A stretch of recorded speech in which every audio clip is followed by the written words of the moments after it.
Estaba embarazada, vulnerable, y en vez de apoyarme, mi propio hermano me humilló. Dijo que mi hijo tenía la peor suerte del mundo por tenerme como madre, y se rió en mi cara como si fuera basura. Pero el destino cobró su precio. Años después, fui yo quien ayudó a su hijo cuando él no tenía a nadie a quien recurrir. Y en ese momento se dio cuenta de que la verdadera fracasada nunca fui yo. Aún recuerdo ese día como si fuera ayer. El calendario marcaba marzo, hacía solo 2 semanas, que había descubierto mi embarazo. Martín, mi novio de 3 años, me había abandonado en cuanto le di la noticia. No estoy listo para ser padre, me dijo, y desapareció de mi vida como si nunca hubiera existido. Estaba devastada, pero decidida a seguir adelante. Mi familia era todo lo que me quedaba, o eso creía. Esa noche, mamá había organizado una cena familiar en casa. Llevaba días reuniendo valor para contarles sobre mi embarazo. Necesitaba su apoyo. Necesitaba saber que no estaba sola. Tengo algo importante que decirles, anuncié mientras todos terminaban el postre. Un silencio expectante llenó el comedor. Mi madre me miró con esa intuición que solo las madres tienen. Mi padre dejó la cucharilla junto al plato, y mi hermano Alejandro, siempre impecable con su traje caro y su expresión de superioridad, alzó una ceja. Estoy embarazada, dije finalmente, con la voz temblorosa pero firme. El silencio se volvió asfixiante. Mi madre cubrió su boca con la mano. Mi padre bajó la mirada hacia la mesa. Pero Alejandro soltó una carcajada seca, cruel. ¿Embarazada? ¿Tú? Su tono destilaba desprecio. ¿Y se puede saber dónde está el padre? Martín. Él no quiere formar parte de esto, respondí sintiendo cómo las lágrimas amenazaban con brotar. Por supuesto que no. Alejandro se reclinó en su silla. ¿Quién querría? Mira tu vida, Lucía. Sin un título universitario, con ese trabajo mediocre en la tienda. ¿Cómo piensas mantener a un niño? Encontraré la manera, contesté apretando los puños bajo la mesa. Ese pobre niño, continuó mirándome con desdén. Tiene la peor suerte del mundo por tenerte, como madre. Sus palabras me golpearon como bofetadas. Miré a mis padres, esperando que dijeran algo, que lo detuvieran, pero permanecieron en silencio, cómplices pasivos de su crueldad. Alejandro, por favor. Intentó intervenir mamá, pero su voz era débil, inconsecuente. ¿Por favor qué? ¿Mamá? Alguien tiene que decirle la verdad. Siempre ha sido la fracasada de la familia, y ahora va a arrastrar a un inocente en su desastre de vida. Se levantó de la mesa, sacó su cartera y arrojó unos billetes frente a mí.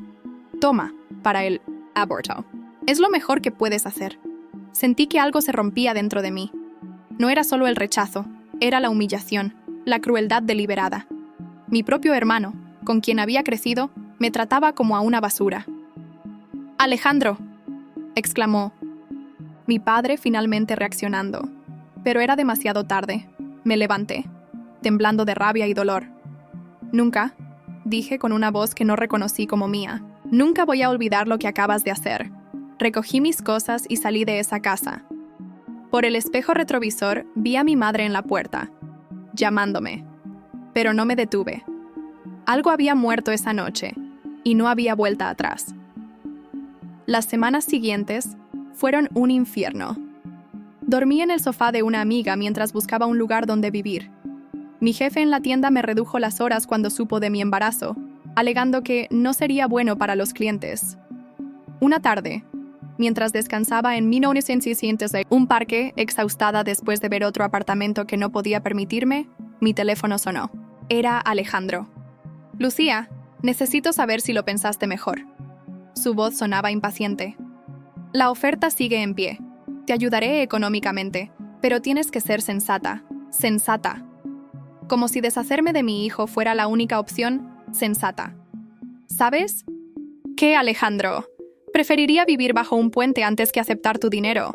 Mi hijo y yo estaremos bien sin ti, sin papá y sin mamá. Y algún día te arrepentirás de tus palabras. Colgué y bloqueé su número. Esa fue la última vez que hablé con mi hermano en muchos años. No tenía idea entonces de cuán proféticas serían mis palabras, ni de cómo el destino nos reuniría en circunstancias que ninguno de los dos podríamos haber imaginado. El frío de la calle me recibió como un recordatorio de mi nueva realidad. Con apenas 24 años, embarazada y sin apoyo familiar, caminaba hacia un futuro incierto. Las palabras de Alejandro seguían reverberando en mi cabeza. Ese pobre niño tiene la peor suerte del mundo por tenerte como madre. Las primeras semanas fueron las más difíciles. Después de que Elena, mi amiga, me acogiera en su pequeño apartamento, la realidad de mi situación me golpeó como una avalancha. Las náuseas matutinas eran implacables, y cada entrevista de trabajo terminaba con miradas incómodas cuando notaban mi estado. No estamos contratando en este momento. Era la respuesta automática en cuanto veían mi vientre apenas abultado, una cis.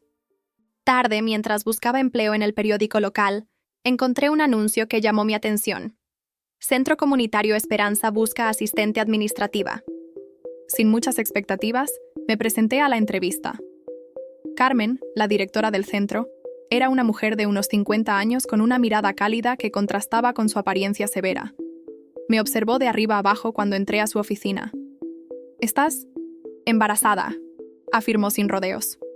«Sí», respondí preparándome para otro rechazo. «De 3 meses». Para mi sorpresa, sonrió. «Yo tuve a mi primer hijo a los 22, sola y sin un peso», dijo con naturalidad. «No fue fácil, pero fue la mejor decisión de mi vida». Esa tarde salí del centro comunitario con un trabajo, un sueldo modesto pero suficiente, y algo que había perdido: esperanza. El Centro Esperanza atendía principalmente a mujeres en situación vulnerable. Muchas eran madres solteras como yo pronto sería, otras huían de relaciones abusivas, algunas simplemente buscaban rehacer sus vidas. Carmen había creado un espacio seguro donde todas podían apoyarse mutuamente. Gracias a los contactos del centro, conseguí un pequeño apartamento de una habitación en un barrio humilde pero decente. No era mucho, pero era mío. Lo pinté, lo decoré con muebles de segunda mano y preparé un rincón para la cuna que una de las mujeres del centro me regaló. Mi hijo nacería en un hogar. A medida que mi embarazo avanzaba, formé lazos con las mujeres del centro. Entre ellas encontré un tipo de familia que nunca había conocido. Una familia elegida, sin juicios ni expectativas, solo apoyo y comprensión mutua. Daniela, una contadora que había huido de un matrimonio abusivo con sus 2 hijos, me ofreció enseñarme los fundamentos de la contabilidad. «Siempre se necesitan contadoras», me dijo mientras me mostraba cómo llevar los libros del centro. «Y puedes trabajar desde casa cuando el bebé nazca». Durante esos meses recibí algunas llamadas de mi madre. Siempre comenzaban con disculpas y terminaban con ruegos para que volviera a casa. «Tu padre y yo te extrañamos, hija. Puedes criar al bebé aquí con nosotros». Pero siempre había un silencio cuando preguntaba por Alejandro, seguido de excusas. «Tu hermano está pasando por mucho estrés en el trabajo. Está construyendo su carrera. Sabes cómo es él, orgulloso. Pero en 1900 el fondo te quiere». Cada llamada me confirmaba que había tomado la decisión correcta. No podía volver a un hogar donde sería, en el mejor de los casos, tolerada, y donde mi hijo sería visto como un error. El 15 de octubre, tras 12 horas de labor de parto, nació Mateo. Cuando lo pusieron en mis brazos, con sus pequeños puños, cerrados y su carita arrugada, sentí que el mundo se detenía. Pesaba 3.2 kilos y tenía una mata de pelo negro como el mío. «Hola, mi amor», susurré besando su frente. «Te prometo que nunca estarás solo. Siempre estaré a tu lado. Pase lo que pase». Carmen estuvo conmigo durante el parto, sosteniendo mi mano y alentándome cuando creía que no podía más. Fue ella quien tomó la primera foto de Mateo y mía, una imagen que guardaría como el inicio de nuestra historia juntos. Los primeros meses con Mateo fueron una montaña rusa de emociones. Las noches sin dormir, los cólicos, la frustración, de no saber por qué lloraba a veces. Todo se mezclaba con momentos de pura felicidad cuando sonreía o se quedaba dormido en mis brazos. Elena y las mujeres del centro fueron mi sistema de apoyo. Se turnaban para cuidar a Mateo cuando tenía que trabajar. Me enseñaban trucos para calmar sus llantos. Compartían ropa y juguetes que sus hijos ya no usaban. 6 meses después del nacimiento de Mateo, retomé mis estudios de contabilidad en la universidad local, asistiendo a clases nocturnas mientras Carmen o alguna de las mujeres cuidaba de mi pequeño. Cada noche, al volver a casa, por más cansada que estuviera, Me sentaba junto a su cuna y le contaba sobre mi día, sobre mis sueños para nuestro futuro. Algún día, mi amor, tendremos una casa con un jardín donde puedas jugar. Te llevaré a la escuela todos los días y estaré en primera fila en cada obra de teatro, en cada partido.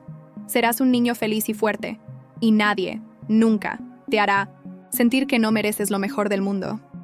A veces, en momentos de debilidad, me preguntaba qué habría sido de nuestras vidas si Alejandro hubiera reaccionado diferente aquella noche. Si en lugar de humillarme, me hubiera ofrecido su apoyo.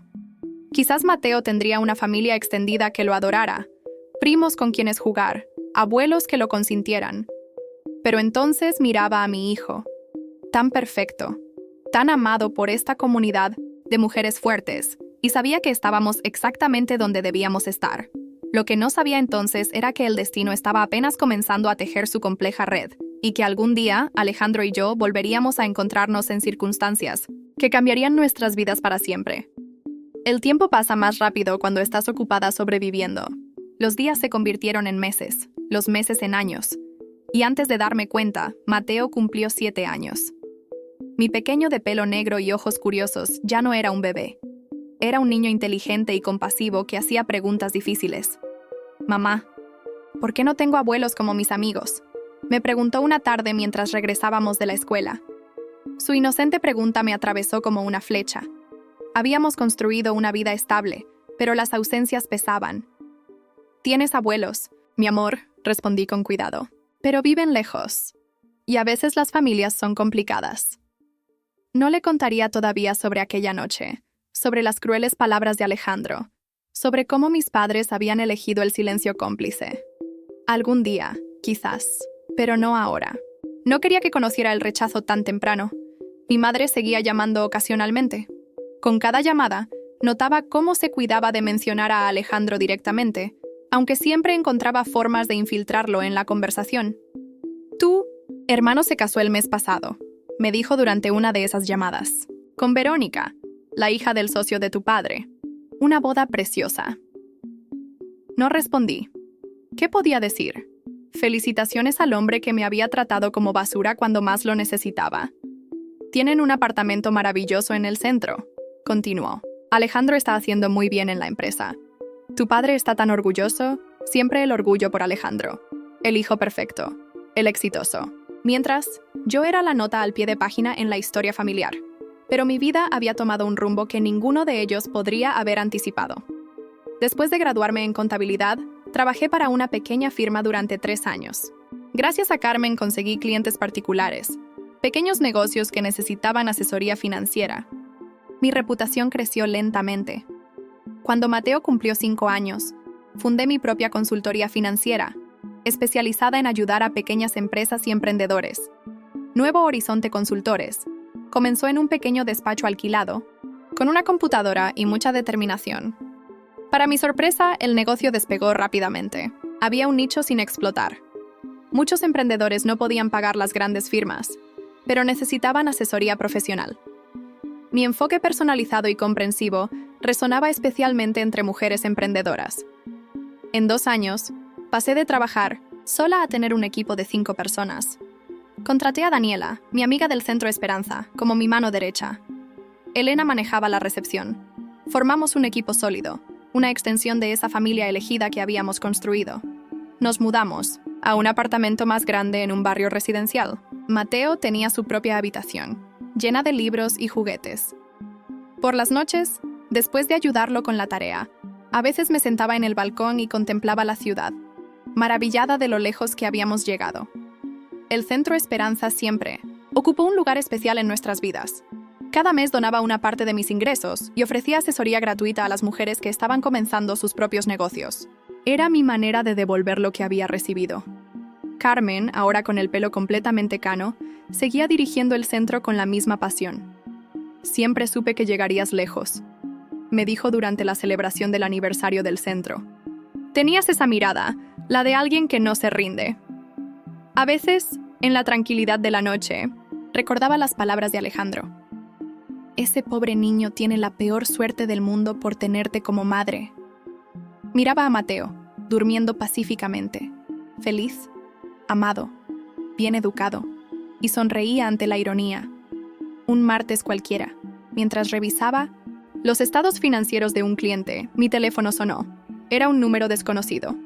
¿Lucía Hernández?, preguntó una voz masculina que no reconocí. Sí, habla ella. Mi nombre es Roberto Gutiérrez. Soy director de la Cámara de Montesinor Comercio. Hemos seguido tu trabajo con pequeñas empresas y estamos impresionados. Nos gustaría ofrecerte un puesto en nuestra junta directiva. Quedé muda por un instante. La Cámara de Comercio era una institución respetada, y estar en su junta significaría conexiones importantes, reconocimiento, oportunidades que nunca había soñado. ¿Sigues ahí?, preguntó Roberto tras mi silencio. Sí, disculpa, es solo que no esperaba esto. Entiendo tu sorpresa, pero tu enfoque innovador con pequeñas empresas es exactamente lo que necesitamos. ¿Te interesa? Por supuesto, respondí recomponiéndome. Me encantaría discutir los detalles. Esa noche, cuando le conté a Mateo, me miró con sus ojos brillantes de orgullo. ¿Eso significa que eres importante, mamá? Sonreí, acariciando su mejilla. Significa que nuestro trabajo duro está dando frutos, mi amor. La posición en la Cámara de Comercio abrió puertas que no sabía que existían. Repentinamente, estaba rodeada de los empresarios más influyentes de la ciudad. Mi consultoría se expandió, contraté más personal, y pronto me vi considerando abrir una segunda oficina. Fue en una gala benéfica organizada por la Cámara, donde el destino decidió jugar su siguiente carta. Estaba conversando con un grupo de inversionistas cuando escuché una voz a mis espaldas. Una voz que, a pesar de los años, reconocería en cualquier parte. ¿Lucía? Me giré lentamente para encontrarme cara a cara con Alejandro. 10 años habían pasado desde aquella cena desastrosa, pero podría haberlo reconocido en cualquier lugar. Vestía un traje impecable, como siempre, pero había algo diferente en él. Algo en sus ojos, quizás. Ya no brillaban con esa superioridad de antaño. Alejandro, respondí con una calma que no sentía. ¡Qué sorpresa! No sabía que estarías aquí, dijo visiblemente incómodo. No sabía que, bueno, que estabas en la Cámara de Comercio. Hay mucho que no sabes de mí. Respondí simplemente y me disculpé con los inversionistas. Si me disculpan, caballeros, debo retirarme. Me alejé con la cabeza alta, el corazón latiendo violentamente. 10 años de distancia, y aún podía sentir el dolor de aquella noche. Pero también sentí algo más. Poder. Ya no era la joven vulnerable que había salido llorando de la casa familiar. Ahora era una mujer de negocios respetada, una madre exitosa, alguien que había construido algo significativo desde cero. Lo que no podía imaginar entonces es que ese encuentro casual no sería el último, y que el destino tenía preparado un giro que pondría a prueba todo lo que había construido. 2 semanas después de aquel encuentro en la gala, intentaba concentrarme en los informes financieros de un cliente cuando Daniela entró apresuradamente a mi oficina. Lucía, hay alguien que insiste en verte. No tiene cita, pero dice que es urgente. Alcé la mirada, irritada por la interrupción. ¿De quién se trata? Dice que es tu cuñada. Verónica, creo que se llama. Sentí que el aire abandonaba mis pulmones. ¿La esposa de Alejandro? ¿Qué podría querer? Hazla pasar, dije, tratando de mantener la compostura. La mujer que entró a mi oficina era exactamente como imaginaba a la esposa de Alejandro. Elegante, perfectamente vestida, con ese aire de seguridad que viene con el privilegio.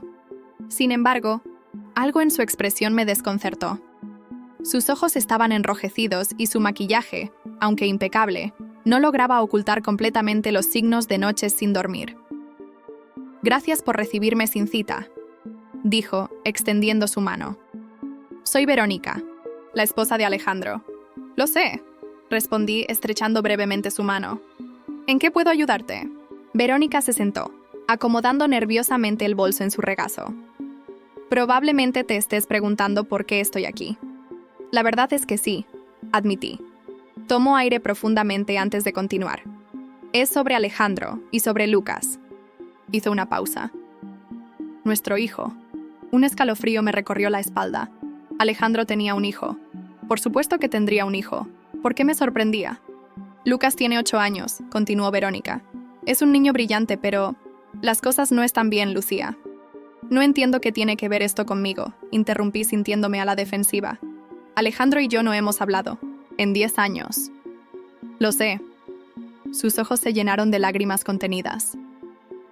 Sé lo que pasó entre ustedes. Alejandro me contó eventualmente. Me quedé en silencio, esperando. Había algo inquietante en esta visita, algo que no lograba descifrar. La empresa de Alejandro está en quiebra, soltó finalmente. Llevamos meses ocultándolo, pero ya no podemos seguir así. Los inversionistas retiraron su apoyo después del escándalo.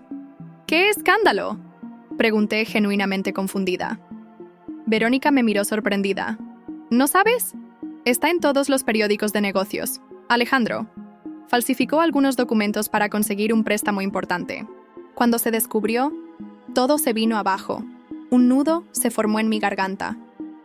No sentía alegría por la caída de Alejandro, solo una extraña sensación de vacío.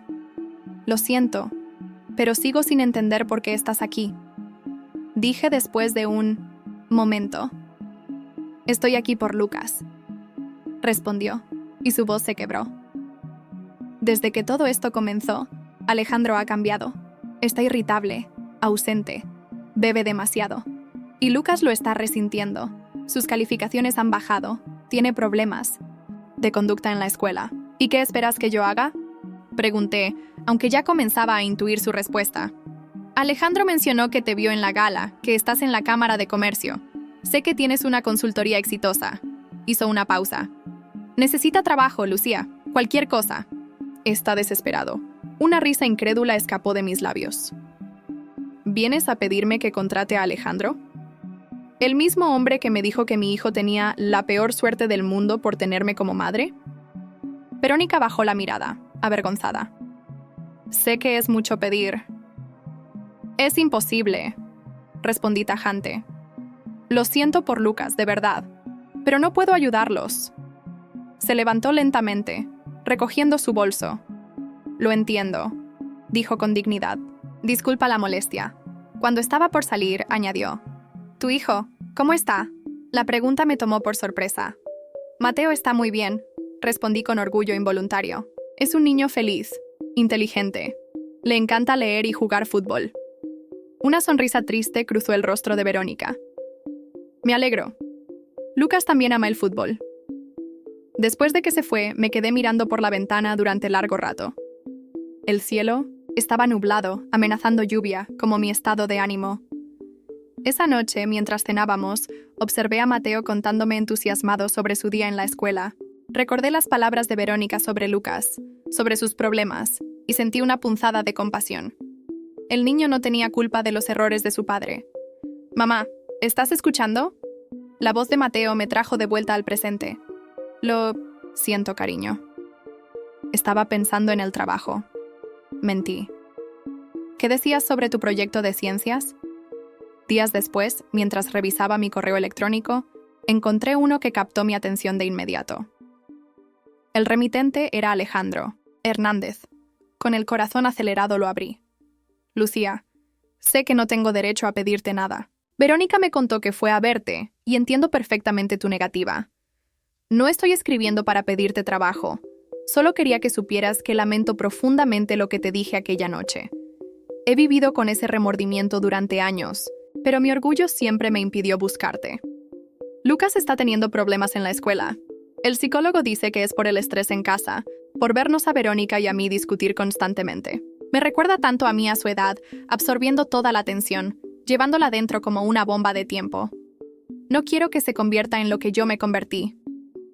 Perdón por molestarte con esto, solo necesitaba decirlo, Alejandro.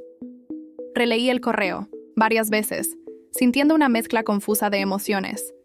El resentimiento seguía ahí, pero había algo más. Una comprensión inesperada del ciclo que se repetía, del niño afectado por las malas decisiones de los adultos. Esa noche soñé, con mi infancia, con Alejandro y yo de niños, jugando en el patio trasero de la casa familiar. Él me enseñaba a andar en bicicleta, sosteniendo el asiento hasta que gané confianza. Hubo un tiempo en que me protegía, en que éramos inseparables. ¿Qué había cambiado? ¿En qué momento mi hermano se convirtió en alguien capaz de herirme? Tan profundamente, una semana después, mientras recogía a Mateo de la escuela, Vi algo que me dejó paralizada. En una banca frente al colegio, un hombre sentado junto a un niño. El hombre era inconfundiblemente Alejandro, aunque lucía diferente, cansado, desaliñado, sin la pulcritud que siempre lo caracterizó. El niño a su lado jugaba distraídamente con una pelota de fútbol. Lucas. Tenía que ser él. Mi primer instinto fue dar media vuelta e irme, pero algo me detuvo. Los observé en silencio. Alejandro parecía estar regañando al niño, quien mantenía la mirada fija en el suelo. De pronto, Lucas se levantó y arrojó la pelota con fuerza, gritando algo que no alcancé a oír. Alejandro intentó sujetarlo, pero el niño se zafó y corrió hacia la calle. Lo que sucedió después fue puro instinto. Vi el auto acercándose demasiado rápido. Vi a Lucas cruzando sin mirar, y corrí. Lo alcancé justo a tiempo, jalándolo, hacia la acera mientras el auto pasaba rozándonos, con un bocinazo furioso. ¡Lucas!, gritó Alejandro corriendo hacia nosotros. ¡Dios mío! El niño temblaba en mis brazos, más de rabia que de miedo. Cuando Alejandro llegó a nuestro lado, nuestras miradas se encontraron. En sus ojos vi terror, gratitud y algo más, vergüenza. «Gracias», murmuró con voz estrangulada. Yo, «Gracias, Lucía». En ese momento, Mateo se acercó corriendo. «Mamá, ¿estás bien?», preguntó alarmado.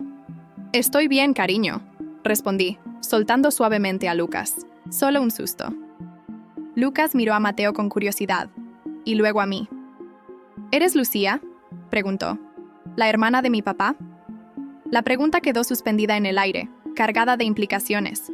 Era la primera vez que alguien me identificaba como la hermana de Alejandro en muchos años. Fue entonces cuando tuve una certeza inquietante.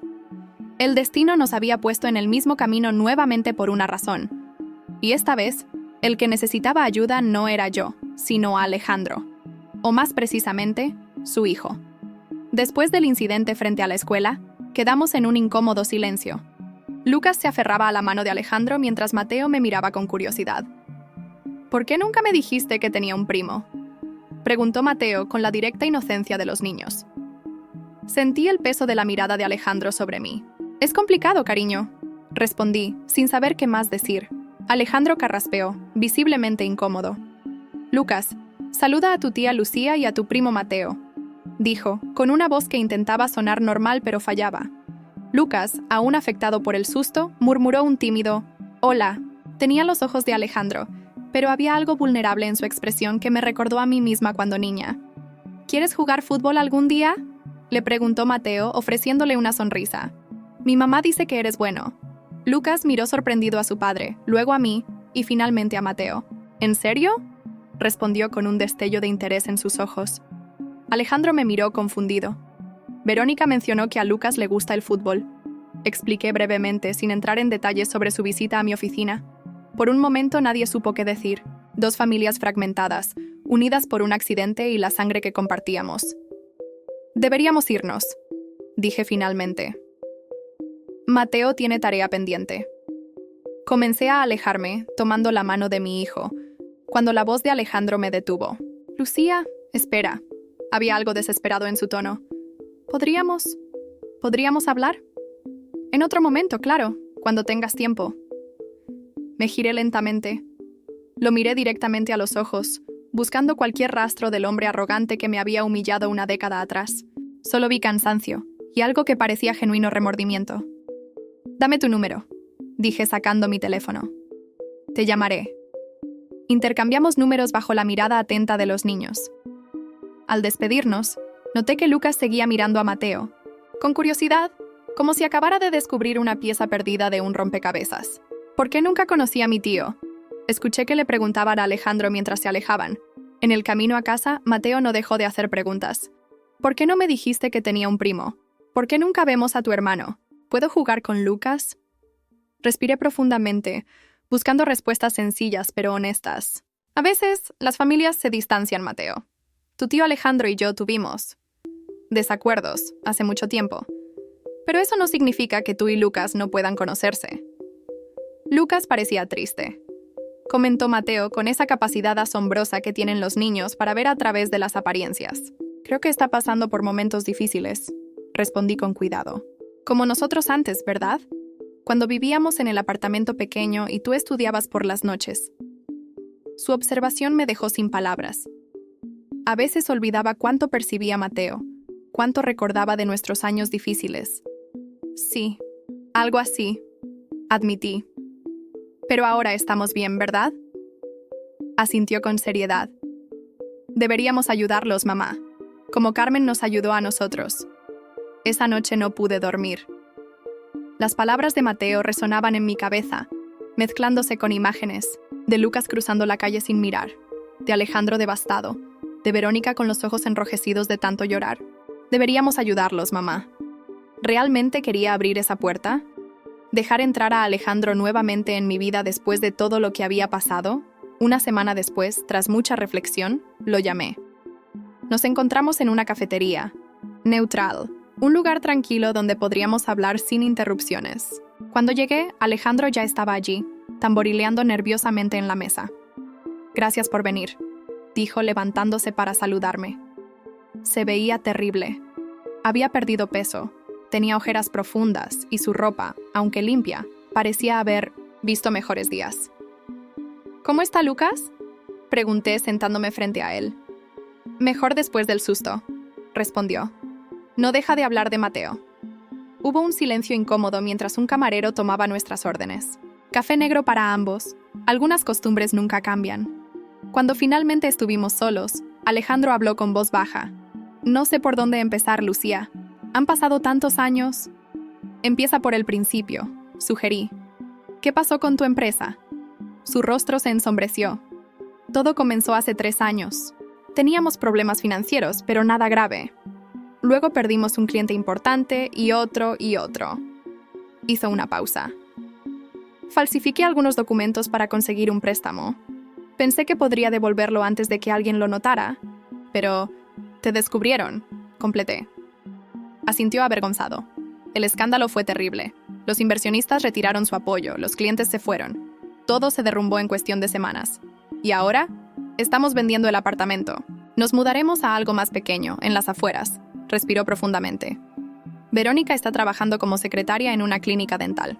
Es la primera vez que trabaja desde que nos casamos. Había cierta ironía en todo esto. El exitoso Alejandro, venido a menos. La fracasada Lucía, ahora exitosa empresaria. Pero no sentí la satisfacción que quizás una vez habría esperado. Solo tristeza por el niño atrapado en medio de todo. ¿Y Lucas?, pregunté. La expresión de Alejandro se tornó aún más sombría. Está teniendo problemas en la escuela. Peleas, calificaciones bajas. El director amenaza con expulsarlo si no mejora su comportamiento. ¿Han visto a un psicólogo? Sí, pero no parece ayudar mucho. Pasó una mano por su cabello. Lucía, sé que no tengo derecho a pedirte. Nada. No después de cómo te traté. No, no lo tienes, respondí con sinceridad. Alejandro asintió, aceptando mis palabras sin protesta. Lo que dije aquella noche, comenzó con voz temblorosa. Es lo que más lamento en mi vida. Verte ahora, ver a Mateo, tan bien, tan feliz. Estaba equivocado, terriblemente equivocado. Las palabras que había esperado escuchar durante tanto tiempo finalmente llegaban, pero no sentí la validación que esperaba. Solo una extraña sensación de cierre. ¿Por qué lo dijiste, Alejandro?, pregunté, la pregunta que había guardado durante 10 años. ¿Por qué me trataste así cuando más te necesitaba? Bajó la mirada, incapaz de sostener la mía. Estaba asustado, admitió. Asustado de que papá desviaría recursos para ayudarte, que la empresa sufriría. Pero más que nada, estaba asustado de que tuvieras éxito donde yo había fracasado. ¿Fracasado? Eras el hijo de oro, Alejandro. El orgullo de la familia. En apariencia, respondió con amargura. Pero papá nunca dejaba de presionarme, de compararme con sus socios, con sus expectativas imposibles.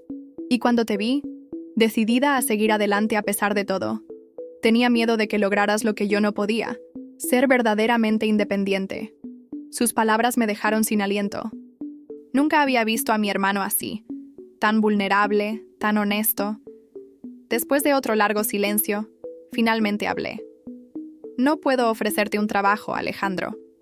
Mi empresa es pequeña, y honestamente, no creo que pudiéramos trabajar juntos. Asintió, resignado. Lo entiendo, pero continué. Puedo ayudar con Lucas. Mateo va a una excelente escuela que tiene un programa para niños con dificultades de aprendizaje y adaptación. Podría hablar con el director. Los ojos de Alejandro se iluminaron. ¿Harías eso?, preguntó incrédulo. No lo hago por ti, aclaré. Lo hago por Lucas. Y por Mateo, que está emocionado por conocer a su primo. Gracias, dijo con voz apenas audible. Muchas gracias, Lucía. Al salir de la cafetería, una sensación extraña me invadió. No era perdón. Aún no, pero era un primer paso hacia algo. Quizás sanación. Quizás simplemente el cierre de un capítulo doloroso. Una semana después, Lucas comenzó en la misma escuela que Mateo. Los arreglos financieros fueron complicados, pero logré que le otorgaran una beca parcial. Y cubrí, discretamente, el resto. Lo que no esperaba era la rapidez con que los primos formaron un vínculo. Lucas, tímido al principio, florecía cuando estaba con Mateo. Y mi hijo, siempre sociable, asumió con naturalidad el papel de guía y protector. Lucas es muy bueno en matemáticas, mamá, me contó Mateo un día. Me ayudó con mi tarea, y yo le estoy enseñando a jugar al ajedrez.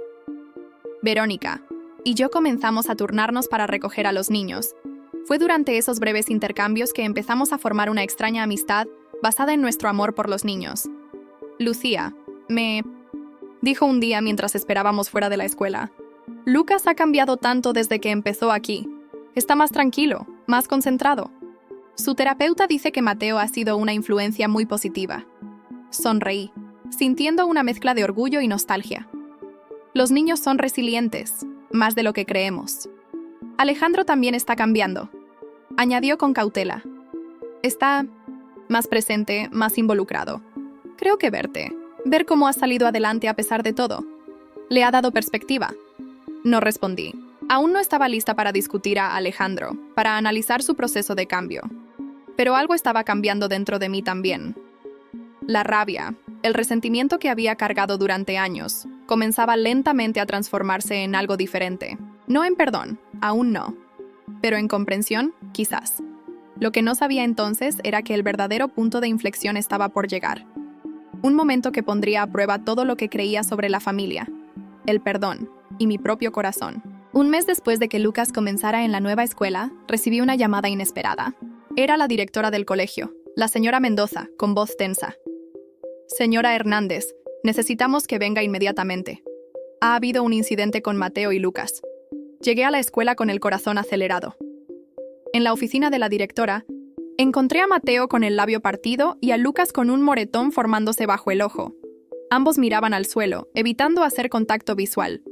¿Qué sucedió?, pregunté arrodillándome frente a Mateo. La señora Mendoza respondió antes que los niños. Hubo una pelea. Parece que un grupo de niños mayores estaba molestando a Lucas y Mateo intervino. Miré a mi hijo sorprendida. Mateo nunca había sido violento. ¿Es cierto? Mateo asintió lentamente. Dijeron cosas malas sobre tío Alejandro, mamá. Que era un criminal y que la familia de Lucas ya no tenía dinero. Que Lucas era un pobretón. Su voz temblaba. No podía dejar que dijeran eso. Somos familia. Sentí que algo se quebraba dentro de mí. Mi hijo, defendiendo a la familia que nunca había conocido hasta hace poco. Lo siento mucho, señora, intervino Lucas, su voz apenas audible. Fue mi culpa. Le dije a Mateo que no se metiera, pero no fue tu culpa, interrumpió Mateo con firmeza. Esos niños eran unos idiotas. Mateo, el lenguaje. Lo regañé suavemente, pero no pude evitar sentir orgullo por su lealtad. La directora carraspeó. Normalmente esto merecería una suspensión, pero dadas las circunstancias, creo que bastará con una detención después de clases. Ambos niños mostraron valor, aunque de forma inapropiada. Asentí, agradecida por su comprensión. Por supuesto. Y me aseguraré de que hablen con su consejero escolar sobre maneras no violentas de manejar situaciones como esta. Cuando salimos de la oficina, llamé a Alejandro. Necesitaba estar al tanto, y además, era su turno de recoger a los niños. Llegó 20 minutos después, jadeando como si hubiera corrido todo el camino. Al ver a Lucas con el ojo morado, palideció. ¿Qué pasó?, preguntó, arrodillándose para examinar la cara de su hijo. Le expliqué la situación mientras los niños esperaban en silencio. La expresión de Alejandro pasó de la preocupación a algo más complejo cuando mencioné lo que habían dicho los otros niños. Mateo defendió a Lucas, concluí. ¿Y a ti? Alejandro miró a mi hijo con una mezcla de gratitud y vergüenza. Gracias. Mateo, dijo con voz ronca, eres un gran primo y un gran sobrino. Mateo se encogió de hombros, incómodo con la atención. Es lo que mamá siempre dice. La familia se cuida entre sí. No importa qué. Alejandro me miró, sorprendido. Desvié la mirada, sintiendo un rubor inesperado subir por mis mejillas. Nunca había dicho eso en el contexto de nuestra familia fragmentada. Pero Mateo había extrapolado la lección a su recién descubierto primo. ¿Tienen detención después de clases?, dije para cambiar de tema. ¿Puedes recogerlos a las 5? Por supuesto, respondió todavía mirándome con una expresión indescifrable. Lucía, ¿podríamos hablar después? Hay algo importante que necesito decirte. Acordamos encontrarnos en mi oficina esa tarde, después de que dejara a los niños con Verónica. Mientras esperaba, revisé algunos documentos, pero no podía concentrarme. La imagen de Mateo defendiendo a Lucas, defendiendo a Alejandro, seguía apareciendo en mi mente. Cuando Alejandro llegó, parecía nervioso. Traía una carpeta bajo el brazo y se sentó frente a mi escritorio con una formalidad que me desconcertó. ¿De qué querías hablar?, pregunté directamente. Respiró hondo y colocó la carpeta sobre el escritorio. Conseguí trabajo, dijo. Es un puesto modesto en una empresa de logística, nada comparable con lo que tenía antes, pero es un comienzo. Me alegro por ti, respondí, genuinamente. Y también, continuó abriendo la carpeta. He hecho un plan de pagos, por todo lo que has hecho por Lucas. La matrícula, los uniformes, las sesiones con el psicólogo. Miré los documentos meticulosamente preparados, detallando cada gasto, con un cronograma de pagos mensuales. Alejandro, no es necesario. Lo es para mí, interrumpió con firmeza. No quiero tu caridad, Lucía. Quiero reparar lo que hice. Y no me refiero solo a los gastos recientes. Sacó un sobre de su chaqueta y lo colocó sobre la carpeta. ¿Qué es esto?, pregunté tomándolo con cautela. Ábrelo. Dentro había un cheque por una cantidad considerable y una carta. Comencé a leer. Lucía, este cheque representa lo que debí darte hace 11 años, cuando más lo necesitabas. Es el apoyo que te negué cuando descubriste tu embarazo. No puedo cambiar el pasado, ni borrar las palabras crueles que te dije, pero puedo intentar enmendar mis errores ahora. El dinero no borra el daño que te hice, lo sé, pero quizás pueda servir para el futuro de Mateo, para sus estudios universitarios, o lo que tú consideres apropiado. He pasado semanas pensando en cómo expresar mi arrepentimiento. Las palabras parecen insuficientes. ¿Cómo disculparse por años de ausencia? ¿Por perderse el nacimiento de un sobrino? ¿Por el dolor que causé a mi propia hermana cuando más me necesitaba? Ver a Mateo defender a Lucas hoy, defender nuestro apellido a pesar de todo, me mostró el tipo de familia que tú has construido sin nosotros, el tipo de valores que le has inculcado. Y me hizo darme cuenta, más claramente que nunca, de mi fracaso no solo como hermano, sino como ser humano. No espero tu perdón, pero sí tu comprensión de que estoy intentando ser mejor. Por Lucas, por mi matrimonio, y por la posibilidad de algún día merecer llamarme tu hermano nuevamente. Alejandro. Las lágrimas nublaron mi visión. Dejé la carta sobre el escritorio, incapaz de hablar. Tantos años de dolor, de resentimiento, y ahora esto. No puedo aceptar el dinero, dije finalmente, empujando el cheque hacia él. Por favor. Su voz se quebró. Necesito hacer esto. Necesito saber que hice algo real para reparar mi error. Alejandro. Respiré profundamente. No necesito tu dinero. Nunca lo necesité. Lo que necesitaba era a mi hermano. Se pasó una mano por el rostro, ocultando las lágrimas que comenzaban a formarse. Lo sé, y te fallé. Te fallé terriblemente. Nos quedamos en silencio por un largo momento, el peso de 11 años de separación entre nosotros. Mateo quiere organizar una fiesta de cumpleaños, dije. Finalmente. Cumple 11 el próximo mes. Quiere invitar a Lucas, por supuesto, y también a ti y a Verónica. Alejandro levantó la mirada, sorprendido. ¿De verdad? Es lo que él quiere. Hice una pausa. Y creo que es hora de que conozca a sus abuelos también. Si ellos quieren venir, vendrán, respondió con certeza. Mamá ha guardado todos los recortes de periódicos sobre tu empresa, sobre tus logros. Aunque nunca lo dijo directamente, creo que siempre estuvo orgullosa de ti. Esa noche, mientras Mateo dormía, me senté en el balcón de nuestro apartamento, mirando las estrellas. Pensé en el largo camino que había recorrido desde aquella cena familiar donde mi vida cambió para siempre. En cómo las palabras crueles de Alejandro, aunque me habían herido profundamente, también me habían empujado a construir mi propia vida en mis propios términos. Pensé en Lucas y Mateo, primos que apenas se conocían pero que ya habían formado un vínculo inquebrantable. En Carmen y las mujeres del Centro Esperanza, que me habían mostrado que la familia no siempre es la que te toca por nacimiento, sino la que construyes con amor y respeto. El camino hacia el perdón sería largo. Las heridas profundas no sanan, de la noche a la mañana. Pero por primera vez en muchos años sentí que era posible. No por Alejandro, sino por mí, por Mateo, por el futuro que estábamos construyendo. El día de la fiesta de Mateo, nuestro apartamento se llenó de risas y conversaciones. Mis padres llegaron temprano, nerviosos y emocionados por conocer finalmente a su nieto. Mi madre no podía dejar de abrazarme, repitiendo «lo siento» en mi oído, mientras las lágrimas corrían por sus mejillas. Lucas seguía a Mateo por todas partes, presentándolo orgullosamente a los otros niños como mi primo. Verónica ayudaba con los preparativos, cómoda en su nuevo rol dentro de nuestra dinámica familiar. Y Alejandro. Alejandro observaba todo desde un rincón, con una expresión que mezclaba alegría y arrepentimiento. Me acerqué a él, ofreciéndole una copa de champán. Por los nuevos comienzos, dije, levantando mi copa. Por segundas oportunidades, respondió, haciendo un brindis. Mientras observábamos a nuestros hijos jugar, sonriendo y disfrutando como niños deben hacerlo, supe que el destino había cobrado su precio de la manera más inesperada.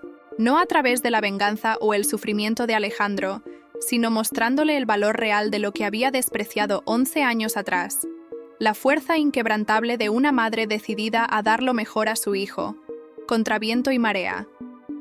«Tenías razón, Lucía», dijo en voz baja. «La verdadera fracasada nunca fuiste tú». «Ya no se trata de quién es fracasado y quién no», respondí. «Se trata de quiénes queremos ser a partir de ahora». «Para ellos», señalé a los niños, «y para nosotros mismos». Recordé aquella noche, embarazada y vulnerable, cuando Alejandro me humilló frente a toda la familia. El camino desde ese momento hasta aquí había sido largo y difícil, pero cada paso me había fortalecido, me había formado en la mujer que ahora era. Y mientras veía a Mateo soplar las velas de su pastel, rodeado de amor y familia, tanto la de sangre como la elegida, supe que no cambiaría nada. Cada lágrima, cada lucha, cada momento de duda había valido la pena para llegar aquí, a este momento de paz, con mi hijo feliz y un futuro lleno de posibilidades por delante. Destino, efectivamente, había cobrado su precio, y la moneda había sido la verdad, que la fortaleza no viene de las circunstancias externas, sino de adentro. Que ser madre no es una desgracia, sino el mayor acto de valentía, y que, a veces, el mayor triunfo no es ver caer a quien te lastimó, sino elevarte tan alto que puedas extenderle la mano para ayudarlo a levantarse. Estaba embarazada, vulnerable, y en vez de apoyarme, mi propio hermano me humilló. Dijo que mi hijo tenía la peor suerte del mundo por tenerme como madre, y se rió en mi cara como si fuera basura. Pero el destino cobró su precio.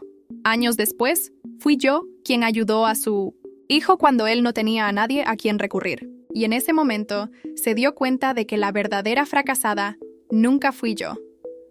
2 años pasaron desde la fiesta de cumpleaños de Mateo.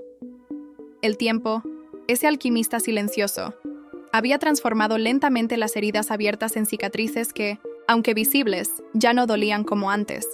Mateo ahora tenía 13 años, en plena adolescencia, con esa mezcla de niño y hombre que me desconcertaba a veces. Lucas, 1 año menor que él, prácticamente se había convertido en parte de nuestra rutina diaria. Los primos eran inseparables, compartiendo no solo el parecido físico familiar, sino también sueños, secretos y esa complicidad exclusiva que solo los adolescentes entienden. Una tarde de viernes, mientras preparaba la cena en mi apartamento, cuando la visité en el hospital, su rostro demacrado se iluminó al verme entrar con un ramo de girasoles, sus favoritos. «Mi niña», murmuró extendiendo una mano que tomé entre las mías. «¿Cómo está mi Mateo?» «Creciendo demasiado». «Rápido», respondí sintiendo el nudo en la garganta. «Pregunta por ti todos los días». Conversamos durante un rato sobre el centro, sobre las mujeres que habían pasado por él, sobre las vidas que había tocado durante sus 3 décadas al frente. «Estoy cansada, Lucía», confesó finalmente, «y preocupada por el futuro del centro cuando yo no esté». «No hables así», protesté. «Te pondrás bien y... ¿sabes? Que no», me interrumpió con la franqueza que siempre la caracterizó. «Y está bien. He vivido una vida plena. Pero el centro necesita a alguien fuerte para continuar su legado». Sus ojos, cansados pero perspicaces como siempre, se clavaron en los míos. «¿Has pensado en mí?» No era una pregunta. «¿Quién mejor?», respondió. «Conoces el centro desde 1900 adentro. Sabes lo que necesitan esas mujeres porque tú fuiste una de ellas. Y ahora tienes la experiencia, los contactos, la estabilidad para llevarlo al siguiente nivel. Carmen, yo, tengo mi consultoría, mis responsabilidades. Piénsalo», insistió. «No digo que abandones tu negocio, pero el centro necesitará una directora, alguien que entienda su misión». Salí del hospital con la cabeza dando vueltas. La idea de dirigir el Centro Esperanza nunca había cruzado mi mente. Ese lugar había sido mi salvación, mi refugio cuando más lo necesitaba. ¿Podría ahora convertirme en su guardiana? Esa noche, durante la cena, le conté a Mateo sobre la conversación con Carmen. «Deberías hacerlo, mamá», dijo sin dudarlo. «Siempre dices que el centro te salvó la vida. Ahora podrías salvar muchas más». «No es tan simple, cariño. Tengo responsabilidades, clientes que dependen de mí». «Pero tienes a Daniela», señaló. «Ella podría encargarse más de la consultoría mientras tú ayudas en el centro. Siempre dice que aprendió todo de ti. Mi hijo, ahora no solo más alto que yo, sino a veces también más sabio». El sábado siguiente, organicé una comida en casa e invité a Alejandro, Verónica y Lucas, junto con mis padres, que ahora visitaban, regularmente para pasar tiempo con su nieto. También invité a Elena y Daniela, mis amigas y compañeras del centro que ahora formaban parte de mi equipo en la consultoría.